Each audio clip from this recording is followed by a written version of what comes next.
Assalamu alaikum. Today we will discuss about types of minor connector. We have four types of minor connector. पहली type क्या है जो कि clasp को major connector से जोड़ेगी. सेकेंड वन जो इनडायरेक्ट रिटेनर या ऑक्सिलरी रेस्ट को मेजर कनेक्टर से जोड़ती है. थर्ड डेंचर बेस को मेजर कनेक्टर से कनेक्ट करने वाली. और फोर्थ वन वो जो कि एज एन अप्रोच आर्म काम करती है किसके लिए, बार टाइप क्लैस्प के लिए. सबसे पहले हम पढ़ेंगे क्लैस्प असेंबली को मेजर कनेक्टर से जोड़ है. सही है. With the help of this picture is the tooth. ठीक है. और यहाँ पर ई डेंचुलस एरिया मौजूद है. ये ई डेंचुलस एरिया, यहाँ पे क्या आएगा, ऑब्वियसली आपका डेंचर आएगा. इस अबटमेंट टूथ से सहारा ले रहे हैं किसके जरिए, क्लैस्प के जरिए. क्लैस्प मेजर कनेक्टर से जुड़ा होगा किसके जरिए, माइनर कनेक्टर के जरिए. ठीक है. ये वाली चीज क्या है, ये भी एक माइनर कनेक्टर है. तो पहला माइनर कनेक्ट क्लैस्प को जोड़ रहा है आपके मेजर कनेक्टर से. हमारे पास माइनर कनेक्टर मौजूद होता है दांत के प्रॉक्सिमल एरिया में. अगर क्लैस्प उस एरिया में बन रहा है जहां पर ई डेंचुलस एरिया मौजूद है, तो हमेशा आपका माइनर कनेक्टर कहाँ आएगा, एडजेसेंट टू ई डेंचुलस एरिया. आप यहाँ क्लैस्प का माइनर कनेक्टर यहाँ पे मौजूद होगा जो ई डेंचुलस एरिया है बिल्कुल उसके पास. अगर जगह नहीं होती तो हम उससे एम्ब्रेशर में बनाते हैं कि ये आपके पास सारे कंपोनेंट्स को रोक के रखता है. अगर माइनर कनेक्टर नहीं होगा तो क्या होगा, क्लैस्प नीचे आ जाएगा, टुवर्ड्स द टिश्यू मूव कर जाएगा. नीचे माइनर कनेक्टर मौजूद है तो वो रिजिड है, वो क्लैस्प को नीचे की तरफ मूव करने नहीं देता. जैसे कहाँ बनाना है, अगर ई डेंचुलस एरिया बिल्कुल अबटमेंट टूथ के साथ मौजूद है तो हमने इसे अबटमेंट टूथ के प्रॉक्सिमल सरफेस पर बनाना है.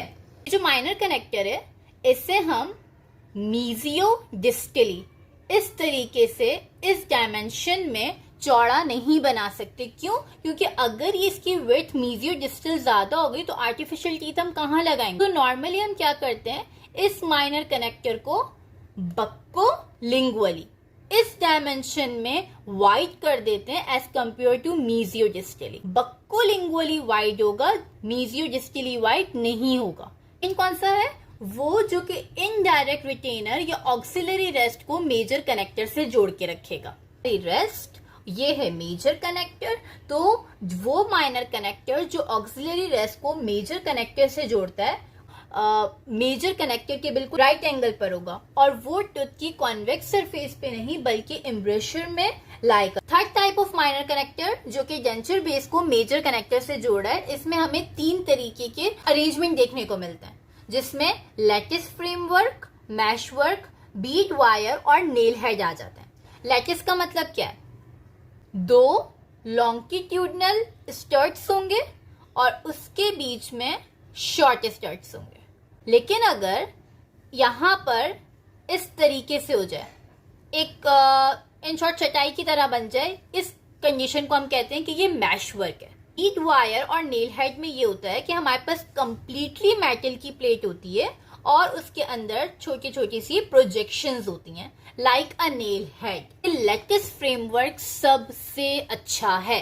क्यों सबसे अच्छा है, फॉर एग्जाम्पल यहाँ पे दांत नहीं है. अगर यहाँ पे दांत नहीं होते तो हम डेंचर यहाँ बनाएंगे.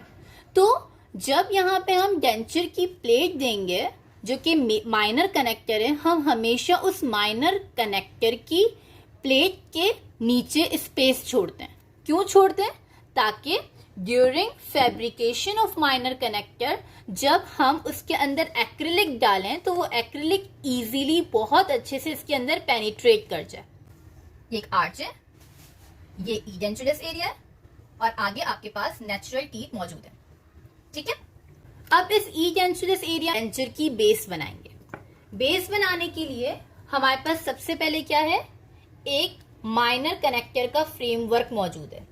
तो इस मेटल के फ्रेमवर्क और रेजिडुअल रिज के बीच में गैप रखा जाता है. क्यों गैप रखा जाता है, क्योंकि जब हम इसमें एक्रिलिक डालेंगे तो वो एक्रिलिक इन एरियाज से बह के नीचे की तरफ चला जाए, रेजिडुअल रिच की तरफ चला जाए. इसलिए there is a gap beneath the minor connector framework. इसमें मोस्ट इंपॉर्टेंट और अच्छा डिजाइन होता है वो होता है lattice framework. Why lattice framework, क्योंकि इसके अंदर lattice is something like this, यूं करके. तो इसमें क्या होगा कि ज्यादा एरिया मिल गया आपके एक्रिलिक को फ्लो करने के लिए, ठीक है, तो एक्रिलिक अच्छे से इंटरलॉक कर जाएगा। तो मैशवर्क में हमारे पास बहुत कम एरियाज हैं, स्मॉल होल्स हैं जिनके अंदर क्या होगा, एक्रिलिक पेनिट्रेट करेगा। तो ये इतना अच्छा और इतना इफेक्टिव फ्रेमवर्क नहीं है। जबकि लीस्ट डिजायरेबल कौन सा है, ये वाला, जिसमें कंप्लीट मेटल है, बिल्कुल भी जगह नहीं है, और इसके ऊपर क्या निकले हुए हैं, बीड्स या नेल हेड्स निकले हुए हैं, सिंपल स्मॉल प्रोजेक्शंस हैं। तो मोस्ट डिजायरेबल आपका हो गया लैटिस फ्रेमवर्क और लीस्ट डिजायरेबल हो गया नेल हेड। वो कौन सा फ्रेमवर्क है जिसमें आप रीलाइनिंग या रीबेसिंग नहीं कर सकते, वो भी ये नेल हेड वाला है। कंसिडर करें ये रेजिडुअल रिज है, ये ग्रीन कलर रिप्रेजेंट कर रहा है कि माइनर कनेक्टर है। अब हमने इसके अंदर पेनिट्रेट करवाया एक्रिलिक, इसके नीचे क्या थी, स्पेस थी ना, तो ये एक्रिलिक यहां से फ्लो कर गया और बिल्कुल इस रेजिडुअल रिज के ऊपर आ गया, ठीक है। लेकिन नेल हेड वाले फ्रेमवर्क के अंदर जगह ही नहीं है, वो बिल्कुल कंप्लीटली कवर्ड है, उसके अंदर कोई गैप नहीं है कि वो एक्रिलिक को फ्लो करने दे। तो एक्रिलिक फ्लो नहीं करेगा, बल्कि एक्रिलिक क्या है, एक्रिलिक ऊपर ही रहेगा, रेजिडुअल रिज तक नहीं आएगा, ठीक है।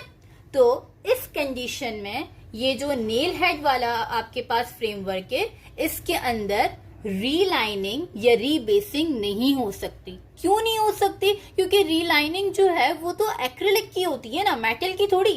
तो इस वजह से इस कंडीशन में रीलाइनिंग नहीं हो सकती। प्रैक्टिस और मैशवर्क, इन दोनों कंडीशंस में करेंगे, रिलीफ देंगे, यानी गैप होगा मेटल के माइनर कनेक्टर और रेजिडुअल रिज के दरमियान, ताकि वहां पे एक्रिलिक फ्लो कर जाए।